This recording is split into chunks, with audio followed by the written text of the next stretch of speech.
Good morning, everybody, and thanks for being here this morning. As you know, on March 22nd, Special Counsel Robert Mueller concluded his investigation into matters related to Russian attempts to interfere in our 2016 presidential election, and he submitted his confidential report to me pursuant to department regulations. As I said during my Senate confirmation hearing and since, I'm committed to ensuring the greatest degree possible of transparency concerning the special counsel's investigation, consistent with the law. At 11 this morning, I'm going to transmit copies of the public version of the special counsel's report to the chairman and ranking members of the Senate and House Judiciary Committees. The Department of Justice will also make the report available to the American people by posting it on the department's website after it has been delivered to Congress. I'd like to make a few comments today on the report. Before I do that, I want to thank Deputy Attorney General Rod Rosenstein for joining me here today and for his assistance and counsel throughout this process. Rod, as you know, has served at the department for nearly 30 years with dedication and distinction, and it's been a great privilege and pleasure for me to work with him since my confirmation. He had well-deserved plans to step back from public service that were interrupted by my asking him to help in my transition. Rod has been an invaluable partner, and I am grateful that he is willing to help me and has been able to see the special counsel's investigation through to its conclusion. Thanks, Rod. Thank you. Yeah. I'd also like to thank Special Counsel Robert Mueller for his service and the thoroughness of his investigation, particularly his work exposing the nature of Russia's attempts to interfere in our electoral process. As you know, one of the primary purposes of the Special Counsel's investigation was to determine whether President Trump's campaign or any individual associated with it conspired or coordinated with the Russian government to interfere in the 2016 election. Volume 1 of the Special Counsel's report describes the results of that investigation.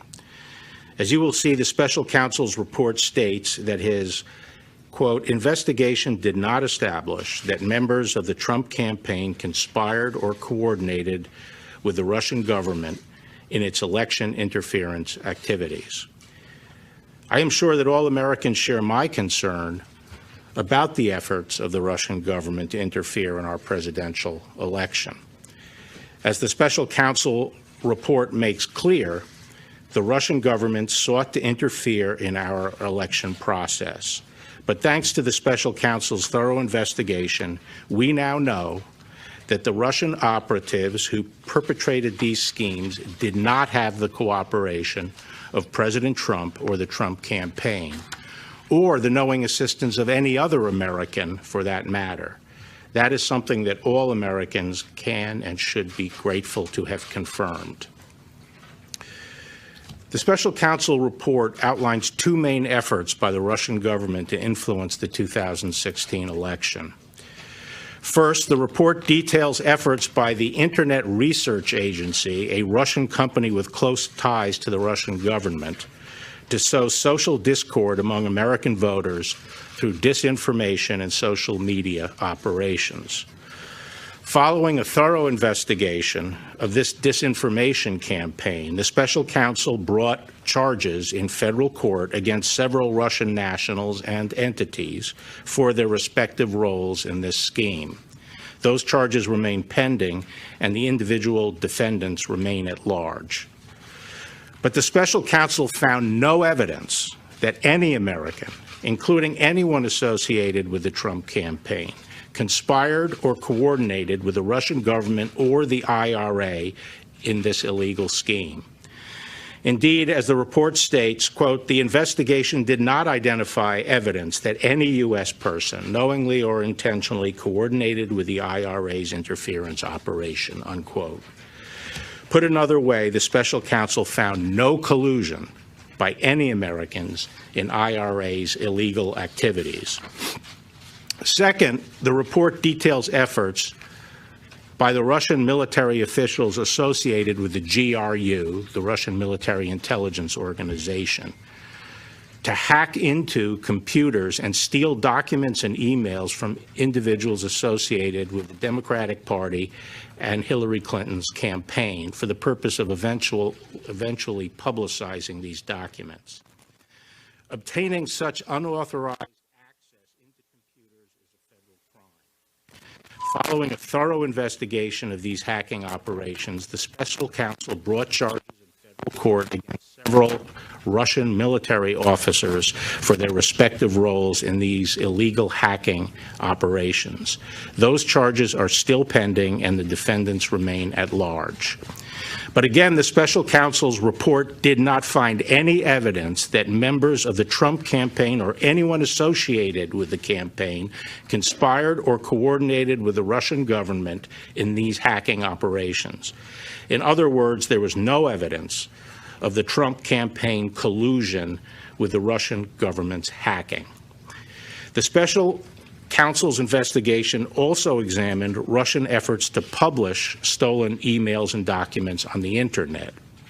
The special counsel found that after the GRU disseminated some of the stolen documents to entities that it controlled, DC Leaks and Guccifer 2, the GRU transferred some of the stolen materials to WikiLeaks for publication.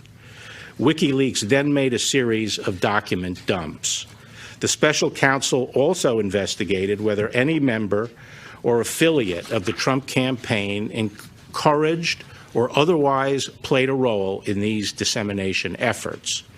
Under applicable law, publication of these types of material would not be criminal unless the publisher also participated in the underlying hacking conspiracy.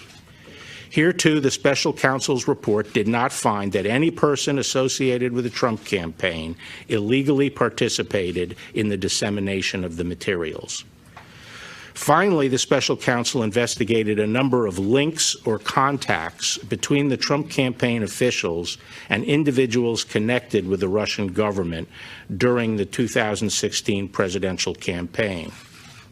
After reviewing these contacts, the special counsel did not find any conspiracy to violate U.S. law involving Russian-linked persons and any persons associated with the Trump campaign. So that's the bottom line. After nearly 2 years of investigation, thousands of subpoenas, hundreds of warrants, and witness interviews, the special counsel confirmed that the Russian government sponsored efforts to illegally interfere with the 2016 presidential election, but did not find that the Trump campaign or other Americans colluded in those efforts. After finding no underlying collusion with Russia, the special counsel's report goes on to consider whether certain actions of the president could amount to obstruction of the special counsel's investigation. As I addressed in my March 24th letter, the special counsel did not make a traditional prosecutorial judgment regarding this allegation. Instead, the report recounts 10 episodes involving the president and discusses potential legal theories for connecting those activities to the elements of an obstruction offense. After carefully reviewing the facts and legal theories outlined in the report, and in consultation with the Office of Legal Counsel and other department lawyers, the Deputy Attorney General and I concluded that the evidence developed by the special counsel is not sufficient to establish that the president committed an obstruction of justice offense. Although the Deputy Attorney General and I disagreed with some of the special counsel's legal theories and felt that some of the episodes examined did not amount to obstruction as a matter of law, we did not rely solely on that in making our decision. Instead, we accepted the special counsel's legal framework for purposes of our analysis and evaluated the evidence as presented by the special counsel in reaching our conclusions. In assessing the president's actions discussed in the report, it is important to bear in mind the context. President Trump faced an unprecedented situation. As he entered into office and sought to perform his responsibilities as president, federal agents and prosecutors were scrutinizing his conduct before and after taking office and the conduct of some of his associates. At the same time, there was relentless speculation in the news media about the president's personal culpability. Yet, as he said from the beginning, there was in fact no collusion. And as the special counsel's report acknowledges, there is substantial evidence to show that the president was frustrated and angered by his sincere belief that the investigation was undermining his presidency, propelled by his political opponents, and fueled by illegal leaks. Nonetheless, the White House fully cooperated with the special counsel's investigation, providing unfettered access to campaign and White House documents, directing senior aides to testify freely, and asserting no privilege claims. And at the same time, the president took no act that in fact deprived the special counsel of the documents and witnesses necessary to complete his investigation. Apart from whether the acts were obstructive, this evidence of non-corrupt motives weighs heavily against any allegation that the president had a corrupt intent to obstruct the investigation. Now, before I take questions, I want to address a few aspects of the process for producing the public report that I am releasing today. As I said several times, the report contains limited redactions related to 4 categories of information. To ensure as much transparency as possible, those redactions have been clearly labeled so that the readers can tell which redactions correspond to which categories. Now, as to recall, those categories are 6E material, grand jury material, information that the IC believes would disclose sources and methods, information that would impair the investigation and prosecution of other cases that are underway, and finally, information that implicates the privacy and reputational interests of peripheral third parties. As you will see, most of the redactions were compelled by the need to prevent harm to ongoing matters and to comply with court orders prohibiting the public disclosure of information bearing on ongoing investigations and criminal cases, such as the IRA case and the Roger Stone case. These redactions were applied by Department of Justice attorneys working closely together with attorneys from the special counsel's office, as well as the intelligence community, and prosecutors are handling the ongoing cases. The redactions are their work product. No redactions done by anybody outside this group. There were no redactions done by anybody outside this group. No one outside this group proposed any redactions, and no one outside the department has seen the unredacted report, with the exception of certain sections that were made available to IC, the intelligence community, for their advice on protecting intelligence sources and methods. Consistent with longstanding executive branch practice, the decision whether to assert executive privilege over any portion of the report rested with the President of the United States. Because the White House had voluntarily cooperated with the special counsel, significant portions of the report contained material over which the President could have asserted privilege, and he would have been well within his rights to do so.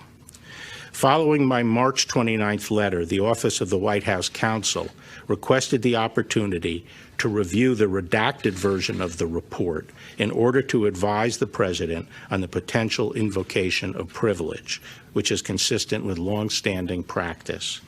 Following that review, the President confirmed that in the interest of transparency and full disclosure to the American people, he would not assert privilege over the special counsel's report. Accordingly, the public report I am releasing today contains redactions only for the 4 categories that I previously outlined, and no material has been redacted based on executive privilege. In addition, earlier this week, the President's personal counsel requested and was given the opportunity to read a final version of the redacted report before it was publicly released. That request was consistent with the practice followed under the Ethics in Government Act, which permitted individuals named in a report prepared by an independent counsel the opportunity to read the report before publication. The President's personal lawyers were not permitted to make and did not request any redactions. In addition to making the redacted report public, we are also working with Congress to accommodate their legitimate oversight interests with respect to the special counsel's investigation. We have been consulting with Chairman Graham and Chairman Nadler through this process, and we will continue to do so.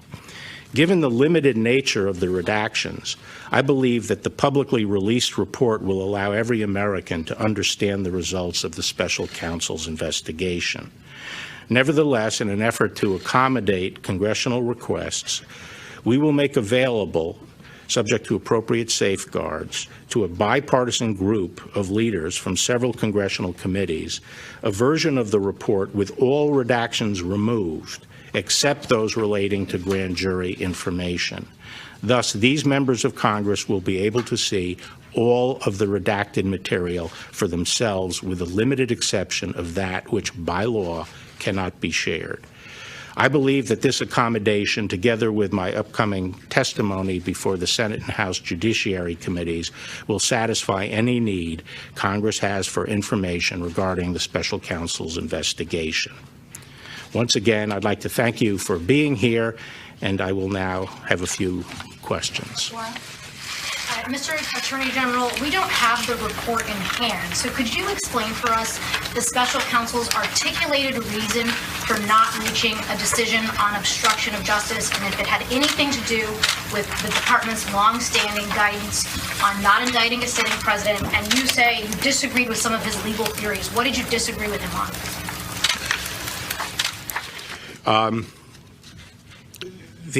I'd leave it to his description in the report, the special counsel's own articulation of why he did not want to make a determination as to whether or not there was an obstruction offense.